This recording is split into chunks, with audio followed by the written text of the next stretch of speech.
লকটন লকটনও ধরছে আল্লাহর রহমতে।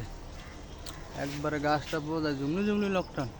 হ্যাঁ হ্যাঁ যা অনেক তো গাছই বড় বড় আছে। গাছটা বড় লকটন। এই যে এই পাশে দেখেন, এই পাশে কত বড় বড়।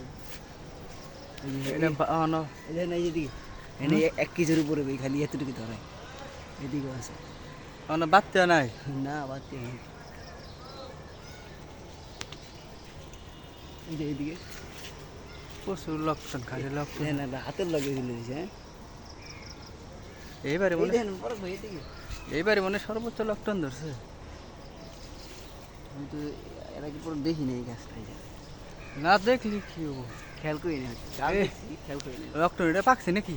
না এই যে লাল হয়েছে এই যে লাল লাল দাদা। না। হ্যাঁ অনেক ধরছে মশাল্লাহ। একবারে কালারও নাই, অন দেরি আছে এই লকটনের ই করতে। তো আর 15-20 দিন, আরো 15-20 দিন লাগবো এই লকটনগুলো পাকতে। এটা না কত সুন্দর।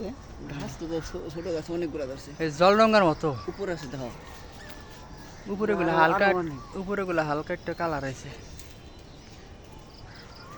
মাথার লগে একদম মাথার লগে। একবারে বড়ায় বড়ায় বড়ায় বড়ায় বাইরে বাইরে খান যাবো। এদিকে মনে হয় প্রায় 10 কেজি। এনে 10-12 কেজি লকটন।